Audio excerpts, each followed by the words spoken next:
Hello, everybody. You know me. Okay, no, you don't, but you know who I am. I'm Issa J. And Clash of Champions just happened. As you can tell, Liam and DJ are not here with me today. We weren't able to actually watch the pay per view together.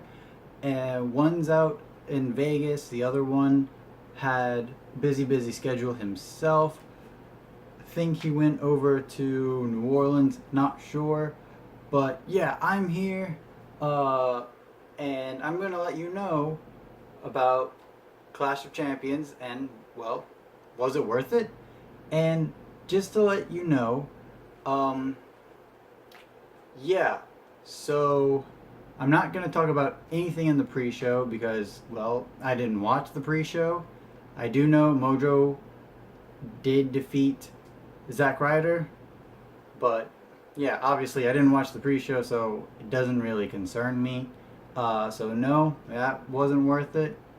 I mean, they probably didn't even give them that much time to have a really good match anyway. So yeah. Also, every single backstage segment that they did have, I actually did think it was worth it because it was short, to the point, and moved on, moved forward, and moved quick. And that's the type of backstage segments I like, is when it's quick and to the point. So they did that for me. That was great. So yeah, you can just leave those on, let that run through. Sure, it was worth it. Why not? Oh yeah, and well, and still your Smarks Wrestling Alliance heavyweight champion, me. That's right. I am still the champion. Why? Well, because I'm better than you. Let's get started, shall we? The first match of the night was Dolph Ziggler and Bobby Roode facing off against, well, each other and Baron Corbin in a triple threat match for the United States Championship. And I'm just going to say right now, yes, this match was worth it because it was fast paced. Whenever they had spots, or whenever they had moments of just lying down, it didn't last too long. They actually got up and they started going at it again really quickly. That was really awesome. They, for the amount of time that they had, they put on a great show. And Dolph Ziggler comes out to get the zigzag on Corbin after Corbin hits an end of days to Bobby Roode. Ziggler pins Corbin 1, 2, 3. Your new champion, for your new USA champion, Dolph Ziggler. I did not see that one coming at all. I thought he was there to eat the pin, not get the win, and that's exactly what he did. He got the win, which was awesome. I was marking out so hard. I was popping so loud. I absolutely loved this match. Yeah, this one was worth it. It was really entertaining, really fast paced, and what they were able to bring to the table, a fantastic match. Go out of your way to check this one out. Yes, it was worth it.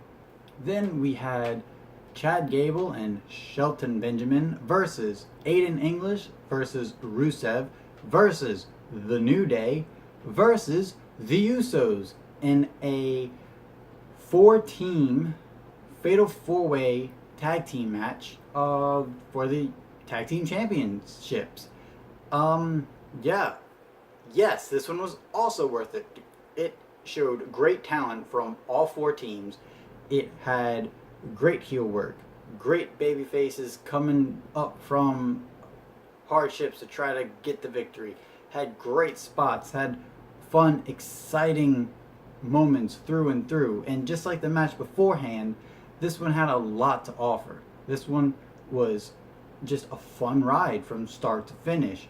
Yes, this one was worth it, like I said. And it ends with the frog splash on Chad Gable. The Usos get the 1, 2, 3 and retain their championships. This one was a fun night. This one got me my first official point, other than the Mojo Riley, Mojo Riley point. This one got my first official point to retain my title. That's right. So yeah, this one was worth it. Check it out, definitely. Then we had the women lumberjack championship match. Charlotte Flair versus Natalya for the women's championship.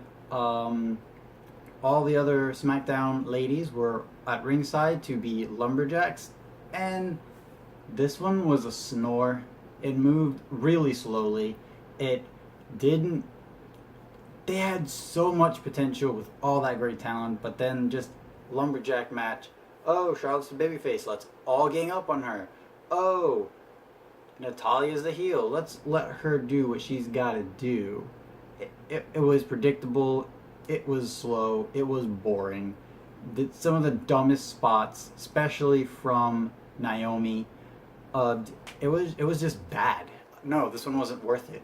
At least Charlotte did get the win. She made Natalya submit, which made me so happy.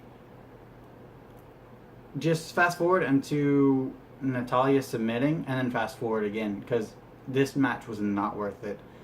At least it did give me my second point. Yes. But I do want to talk about a couple things. One, Natalya's little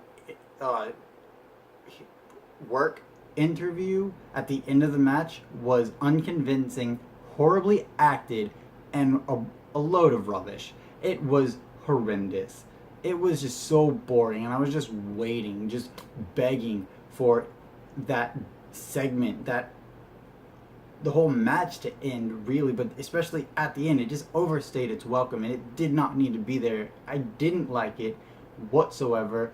We all know Natalya isn't going anywhere. It wasn't needed, and she was like, I'm turning my back on you. Shut up, Natalya, you crybaby. Holy crud. We just stop. You lost. Go get another feud with Naomi, and y'all two can have sunsets and boulevard walks all y'all want away from the women's title. Keep it on Charlotte, or better yet, give it to Becky. The other thing I did notice, though, Liv Morgan looked a lot like Alexa Bliss. Long blonde hair with pink in there, kind of looking and acting like one Harley Quinn. So what are the comparisons there? Am I the only one who noticed that? I don't know, but conspiracy theory, get those two together as a little tag team or a little Harley Quinn faction. That would be awesome. And then we had the Bludgeon Brothers versus the Breezango team of Tyler Breeze and Fandango. And I didn't like this match at all because I really like Breezango as a tag team. I like Fandango and Tyler Breeze as individual wrestlers. They're great. They did not need to get fed to the Bludgeon Brothers like this. I did not care for it. Ended just below 2 minutes, and it was a squash match to make the Bludgeon Brothers seem powerful and strong again, because they don't get enough wins, or at least they didn't until they became the Bludgeon Brothers. So yeah, at least this match was quick and out of the way. Unfortunately, they did a whole I'm Rowan, I'm Harper, we are the Bludgeon Brothers, be scared or something. I don't know. It was pretty lame. You can fast forward this too. No, this one wasn't worth it. But luckily, that little mid card of the women's and the Bludgeon Brothers was the last of the annoyances, because then it gets good with Shinsuke Nakamura and Randy Orton facing off against Sami Zayn and Kevin Owens. Sami and Kevin, if they lose, they're out of the WWE as a whole. We have Shane McMahon as one of the guest referees, and Daniel Bryan as another guest referee. And yeah, I really, really like this match. This match was fun from start to finish. I love the dissension with the two refs, just how when they go for a pin and they're both counting and they're counting off and it's just all crazy. I love that. I love the spot where Daniel takes a bump onto Shane McMahon after Kevin pushes him. The spot where you see a frog splash onto the table to take Shinsuke Nakamura out of the match was fantastic. So the match had two almost victories before the actual finish happens. And yes, Randy Orton gets an RKO onto Sami Zayn. He's getting the 1. He has the 2. But before Shane can hit the 3, Daniel Bryan gets pushed into Shane to disrupt the count. Then there's a roll up. Sami Zayn was able to roll up Randy Orton. And then there's the 1. And then there's a 2. But then Shane McMahon stops the count. Like, he just refuses to count the 3 whatsoever. And Daniel and Shane are arguing back and forth. And it seems like they're about to start fighting. And then another roll up from Sami. 1, 2, 3 fast count by Daniel to give Kevin Owens and Sami Zayn the win. Yes. So far from after the Dolph Ziggler win, which nobody predicted, I just went on a tear all the way through. And because of that, because of this match, I retained my title once again. But this match was fantastic. Yes, it was worth it. It was fun. It was exciting. It was funny. I absolutely loved it. Go check this one out, guys. And that leads us to the last match of the night, which was Jinder Mahal versus AJ Styles for the WWE Championship. And I actually really liked this match. I know a lot of people didn't really care for it. It was a little bit slower, but you have an amazing seller in AJ Styles, and he can work with anybody at this point. And he was doing some fantastic ring work. It ends with the calf crusher making Jinder Mahal tap out.